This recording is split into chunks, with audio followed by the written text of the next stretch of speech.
تو اس لڑکی نے یعنی آخری کانٹیکٹ میں اپنے کچھ دوستوں کو جو آرٹسٹ ہیں، کو آرٹسٹ، ان سے ہلکا ہلکا ایسا ذکر کیا کہ جناب مجھے کسی سے ڈر ہے، میں آج کل بہت پریشان ہوں۔ اس کو کہیں سے کچھ دھمکیاں مل رہی تھیں اس کو قتل کرنے کی۔ میرا خیال ہے کہ جب یہ تماشا میں آئی اور ذرا پرومیننٹ ہوئی ہے، تو جیسی لڑکی ہمارے یہاں پرومیننٹ ہوتی ہے شوبز میں، تو وہ مختلف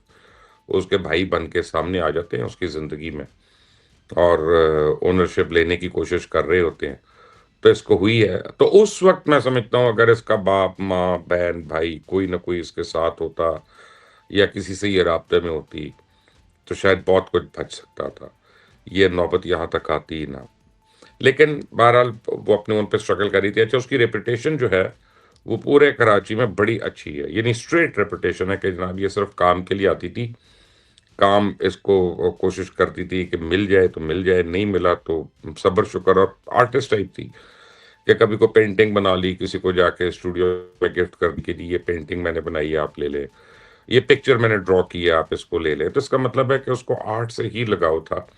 وہ بیچاری بچی جو تھی ایک سینسٹیو بچی تھی، کیونکہ آرٹسٹ جو ہوتا ہے وہ سینسٹیو ہوتا ہے، وہ بڑا آرٹسٹ ہو، چھوٹا آرٹسٹ ہو، آرٹسٹ ہوتا سینسٹیو ہے۔ تو یہ تو ایک طے شدہ بات ہے۔ اب ہوا کیا، پتہ کیسے چلا کہ مالک مکان نے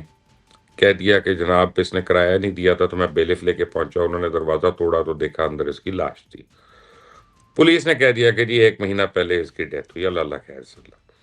لیکن کرایہ نہ دینے کا مطلب ہے بیلف کس طرح ہوئی ہوگی کہ اگر آپ نے کئی مہینے کرایہ نہیں دیا اور وہ کورٹ میں گیا اور کورٹ نے کہا اچھا بیلف، تو بیلف کے ساتھ پولیس جاتی ہے، یہ پورا ایک لمبا پروسیجر ہوتا ہے۔ یعنی آپ ایک دن منہ اٹھا کے کورٹ میں چلے جائیں اور آپ کہیں کہ مجھے بیلف چاہیے، تو کورٹ ایسے بیلف نہیں دیتا، اس کا ایک باقاعدہ ایک طریقہ ہوتا ہے۔ تو اکتوبر سے غالباً ستمبر سے میں اس لیے کہہ رہا ہوں کہ اس کی وہ ٹائم پیریڈ ہے جس میں اس کی ڈیتھ ہوئی، کہ اس نے جو اپنے پروجیکٹس کیے تھے، جیسے لو گرو فلم جو تھی ابھی جو اتنی مشہور ہوئی ہوئی ہے پاکستان میں، اس میں بھی اس کا ایک سین تھا۔ اب جب اس نے سین تو کر لیا، اس نے ایکٹ تو کر لیا، اور جس طرح کی اس کی طبیعت تھی سب کو پتا تھا کہ اس نے تو ہر طرح کی پوسٹ لگانی ہے، فیس بک پہ بھی، انسٹا پہ بھی، کہ جناب میں تو سیکنڈ ہیروئن ہوں، میں تھرڈ ہیروئن ہوں، جو بھی ہے اس نے، یعنی اس ٹائپ کے اس کے وہ تھے اپنا، اس نے ہر جگہ پر لگانی تھی اپنی ویزیبل تصویریں وغیرہ، وہ اس نے نہیں کی۔ اور سب سے امپورٹنٹ بات ہے کہ ایک شخص جو 10 سال سے کام ڈھونڈ رہا ہے، کام کی تلاش میں، اس کو ایک فلم میں ایک سین کا بھی کام آفر ہوا ہے، اب اس فلم کی ڈبنگ ہوگی، تو ڈبنگ کے لیے غائب ہے۔ اور ڈبنگ میں جو فلم کے پروڈکشن اسسٹنٹس ہیں، انہوں نے اس سے رابطے کیے۔ رابطے کرنے کا طریقہ تو ایک ہی ہوتا ہے ہمارے یہاں، فون کر لیں۔ تو اگر بہت کوئی بزی آرٹسٹ ہوتا ہے، اس کے بہت زیادہ سینز ہوتے ہیں، تو پھر اس کو کبھی پک اینڈ ڈراپ بھی دی ہوتی ہے، تو وہ اس کا پتہ ہوتا ہے کہاں رہتا ہے۔ نارملی ایک ایک سین، دو دو سین والے آرٹسٹ، دو سین بھی نہیں بلکہ ایک سین والے آرٹسٹ کا پتہ نہیں ہوتا۔ یہ پتہ ہوتا ہے جنرلی کہ یہ سمن آباد میں رہتا ہے، یہ گلبرگ میں رہتا ہے، یہ رنچوڑ لائن میں ہے، وہاں سے موٹا موٹا اس طرح پتہ ہوتا ہے، انلیس اور انٹل اس شخص کی عادت اور اس نے آپ کو انوائٹ کیا ہو، کہ گھر میں ہوتا ہے نا کہ آپ کھانا کرتے ہیں کہ آج جی محرم کی حلیم ہے تو آپ نے میرے گھر آنا ہے، آج فلان نیاز ہے، آج یہ ہے، یا آج کھانا ہے، دعوت ہے، تو اس نے وہ بھی نہیں کیا ہوا تھا۔ تو لو گو میں اس کا جو سین ہے وہ اس کی آواز میں نہیں ہے۔ لو گرو میں اسی وقت پروڈیوسرز کو دوسرے ایکٹر سے کسی سے وائس اوور اس کی کرانی پڑی۔ تو اب آپ اس سے اندازہ لگا لیں کہ کب اس فلم کی ڈبنگ ہوئی ہے، کب اس فلم کی پوسٹ ہوئی ہے، پھر اس کی پبلسٹی ہوئی ہے، پھر اس کی ریلیز ہوئی ہے، اس کو ریلیز ہوئے ہوئے اتنا ٹائم ہو گیا، کوئی تعریفیں کر رہے ہیں لوگ اس کی، کوئی بہت زیادہ تعریفیں کر رہے ہیں، ہٹ ہو گئی فلم، ابھی تک وہ 100 کروڑ کا بزنس کر چکی، لیکن آج اس کا یہ پتہ چل رہا ہے کہ بیچاری اپنی فلیٹ میں مردہ حالت میں پائی گئی۔ اب جو لوگ گواہ ہیں جنہوں نے وہ ویڈیوز دیکھی ہیں جو مجھے فارورڈ کرے تھے، میں نے نہیں لیں، وہ تو کہتے ہیں اس کے جسم کے اعضاء جو ہیں وہ سیپریٹ ہونا شروع ہو گئے تھے باڈی سے، بالکل باڈی گل ول گئی ہے، بیونڈ ریکگنیشن ہے۔